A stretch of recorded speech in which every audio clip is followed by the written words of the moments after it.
the 46th edition of Drive-Thru Review. Today I'm going to talk about the Kingdoms of Crusaders, and this is the first in a two-part little mini-series. I have these games sent to me by Right Games, or you can go to RussianBoardGames.com. They sent me a few games. There were two I kind of liked. This one is a sort of a short filler game, and then the next video will be on Evolution, which is that's kind of a filler game too. But this one's a little bit more, complex and in depth. So these guys are releasing their games for the first time in English this year. I think they're going to be at Essen 2011, so they'll be there with the English version of these games. And so let me show you a little bit about Kingdoms of Crusaders first, and then I'll come back and share my thoughts. Okay, so when you get this game, it's a two-player card game. You can buy an extra copy and play up to 4 players with it. And these score markers are not used in the two-player game, they're only used in a 4-player game. So the first thing you're going to get is each player is going to get these sort of zones of control, and they're going to place it in the two-player game kind of mirroring, so 1 to 1 and 2 to 2.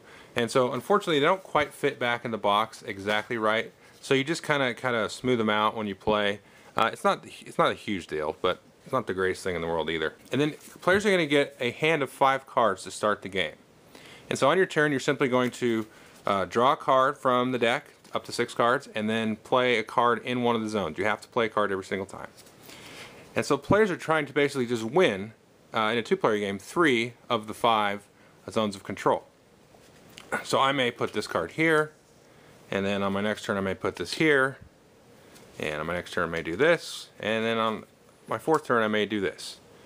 So you can play up to 4 cards in each zone to try to control it, and you can put them wherever you want as long as there's only 4 in each of these 5 zones.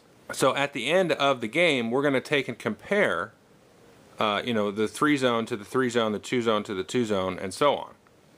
Now what you're really trying to do is get 4 of a kind in these symbols here, and that's known as a regiment. So if I were to have, instead of this card here, I'd have a regiment of knights, because you've got lancemen, archers, swordsmen, knights, and banners or leaders. So you're trying to compare who has the most regiments.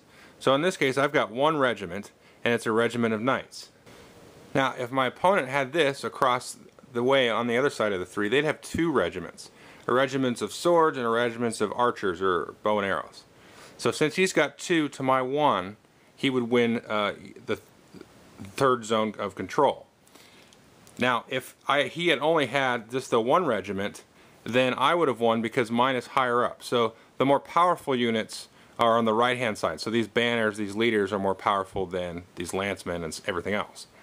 So but first you just total up the number of total regiments. And so if you have more than them, then you win. If you have the same number of regiments, then you look at the symbol. Now if you don't have, nobody has a regiment, then you look at what's called the battalion, and all that is 3 of a kind. So in this case he's got 3 battalions. Now any one regiment, 4 of a kind, will beat any number of battalions. It doesn't matter if he had 5 battalions, your 1 regiment of 4 of a kind is going to beat that always. And so you basically just kind of work your way down. So you compare the number of regiments. Nobody has a regiment, you look at battalions. Whoever has the most battalions wins. If you have the same number, whoever is the highest. And then you look at companies, which is just 2 of a kind, and then you look at those. Whoever has the highest ranking company will win, and then down to single symbols after that. And that's pretty much it. And you can see that all these cards come with a whole kind of smattering of different symbols. Some only have 1, some only have 2, or there's one of them that has all of them filled in.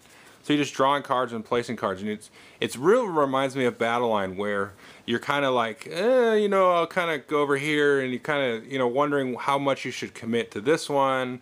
You should fully show what you're going for. Am I going for blues? Am I going for a regiment of banners and hoping that I can take that? So it's kind of like Battle Line without the poker hands and just kind of spacing out these symbols. And that's pretty much it. Now in a 4-player game, you'll take and everybody will have these going around the table, and then you'll get points for 1st, 2nd, and 3rd. So I haven't played 4-player, but it actually seems like that might be kind of the way to play. Maybe a little bit kind of AP inducing, I would bet, because you know you're kind of watching each zone. But I think it might be fun, you know, a couple of times. But 2-player, it's kind of just a light, you know, quicker battle line. Okay, so that was Kingdoms of Crusaders. I actually quite like this game. It's fast. It's a filler. You know, it's more of a filler than say Battle Line is. I keep mentioning Battle Line, but it really seems like that. So if you're looking for something a little bit different, something new, maybe to show to somebody that doesn't really know poker hands, something like that, this is not a bad little game. Thanks.